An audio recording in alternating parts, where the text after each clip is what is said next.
வணக்கம் ஃப்ரெண்ட்ஸ், நான் உங்கள் சக்திவேல். அனைவருக்கும் இனிய பொங்கல் திருநாள் நல்வாழ்த்துக்கள். இந்த பொங்கலை செலிப்ரேட் பண்ணுறதம்மா சூர்யா ஃபேன்ஸுக்கு ட்ரீட் கொடுக்குற மாதிரி கங்குவா டீம் ஒரு அஃபிஷியல் போஸ்டர் ஒன்று ரிலீஸ் பண்ணியிருக்காங்க.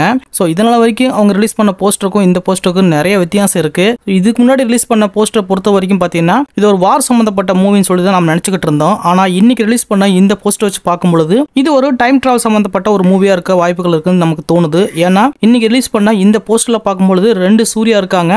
அதில் மேலே இருக்கிற சூர்யா பார்த்தீங்கன்னா ஒரு ஈவில் ஃபேஸோட கையை நீட்டிக்கிட்டு இருக்காரு. அதே சமயத்தில் அவர் கழுத்தில் பார்த்தீங்கன்னா அந்த பழங்காலத்தில் யூஸ் பண்ணுற அந்த மாலையும் போட்டிருக்காரு. அப்புறம் இந்த போஸ்டர்ல பார்த்தீங்கன்னா ஒரு கழுகூட ரெக்கை இருக்கு. அது ஒரு சைடு ரெக்கை பார்த்தீங்கன்னா பிரவுன் கலர்ல இருக்கு, ஒரு சைடு ரெக்கை பார்த்தீங்கன்னா ப்ளூ கலர்ல இருக்கு. ஸோ இதில் வந்து 2 காலநிலையில் இந்த படத்தோட கதை இருக்க போகுதுங்கிறத இது வச்சு நம்ம அஃபிஷியலாக கன்ஃபார்ம் பண்ணிக்கலாம். அது மட்டும் இல்லை, இந்த போஸ்டரில் இருக்கிற மேலே இருக்கிற சூர்யா வந்து டெவில் ஃபேஸோட கையை நீட்டிட்டு இருக்காரு. ஆனால் கீழே இருக்கிற சூர்யா பார்த்தீங்கன்னா ஏதோ ஒரு தோல்வியால் துவண்டு போன மாதிரியான ஒரு ஃபீல் கொடுக்குற மாதிரி தலையை குனிஞ்சு நின்று இருக்காரு. இதனால் வரைக்கும் ரிலீஸ் பண்ண கிளிம்ஸ் வீடியோவாக இருக்கட்டும், இல்லை அந்த ஃபர்ஸ்ட் லுக் போஸ்டராக இருக்கட்டும், எல்லாத்துலேயுமே பார்த்தீங்கன்னா சூர்யா வந்து ஆக்ரோஷமாக ஒரு வெறித்தனமாக கத்திட்டு வர சூர்யா தான் பார்த்தோம். ஆனால் இந்த போஸ்டரில் பார்க்கும்பொழுது சூர்யா வந்து ஏதோ ஒரு தோல்வி பயத்தால் வந்து தலை குனிஞ்சு நிற்கிற மாதிரியான ஒரு ஃபீல் கொடுக்குற மாதிரி ஒரு போஸ்டர் ரிலீஸ் பண்ணியிருக்காங்க.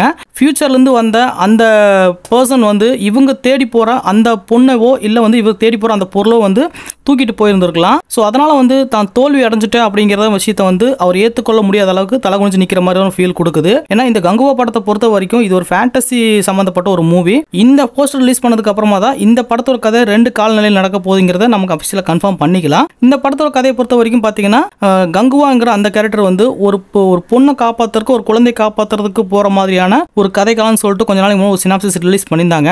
ஸோ அது அஃபிஷியல் இன்னும் கன்ஃபார்ம் பண்ணல. ஒருவேளை அவங்க தேடி போகிற அந்த விஷயத்தை ஃபியூச்சர் லைஃப்லேருந்து வந்த அந்த சூர்யா வந்து எடுத்துகிட்டு போயிருந்திருக்கலாம். இதை வந்து எப்படி சரி பண்ண போறாரு அப்படிங்கிறத கூட இந்த படத்தோட கதையாக இருக்க வாய்ப்புகள் இருக்கு. வழக்கமாக டைம் டிராவல் சம்பந்தப்பட்ட படத்தோட கதைகள் எப்படி இருக்குன்னு கேட்டீங்கன்னா, ஃபியூச்சரில் நடக்க போகிற ஏதோ ஒரு தப்பை தடுக்கிறதுக்காக அவங்க ஃபாஸ்ட்டுக்கு டிராவல் பண்ணி அதை போய் சரி பண்ண ட்ரை பண்ணுவாங்க. இல்லைன்னா பிரசன்டில் நடந்துட்டு இருக்கிற ஒரு பிரச்சனையை வந்து சரி பண்ணுறதுக்காக அவங்க ஃபாஸ்ட்டுக்கு டிராவல் பண்ணி போய் அதை சரி பண்ண ட்ரை பண்ணுவாங்க.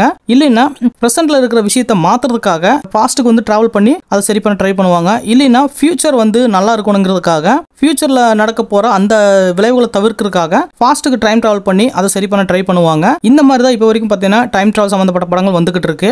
கதை எப்படி இருந்தாலும் இந்த கங்குவா படம் எனக்கு தெரிஞ்சு சூர்யா ஃபேன்ஸுக்கு மட்டும் இல்லாமல் தமிழ் சினிமாவுக்கு ஒரு வேற லெவலான ட்ரீட் அமையன்னு எதிர்பார்க்கலாம். கடந்த 2 வருஷமா பார்த்தீங்கன்னா சூர்யா எந்த படத்துலையும் கமிட் ஆகாமல் இந்த ஒரு படத்துக்காக மட்டுமே வந்து ஒர்க் பண்ணிட்டு இருக்காரு. ஸோ அவருக்கு வந்து கண்டிப்பாக இந்த படம் ஒரு சக்ஸஸ்ஃபுல்லான மூவியாக தான் அமையன்னு நினைக்கிறேன். அது மட்டும் இல்லை, அண்ணாத்த படம் கொடுத்த தோல்விக்கு அப்புறமா சிறுத்தை சிவாவுக்கு வந்து இந்த படம் வந்து பெரிய லெவலான ஒரு ஆப்பர்ச்சுனிட்டிஸ்னு நினைக்கிறேன். இந்த வீடியோ பிடிச்சிருந்தா மறக்காமல் லைக் பண்ணுங்கள், கமெண்ட் பண்ணுங்கள், ஷேர் பண்ணுங்கள். மறக்காமல் என்னோட சேனலை சப்ஸ்கிரைப் பண்ணிக்கோங்க. தேங்க்யூ.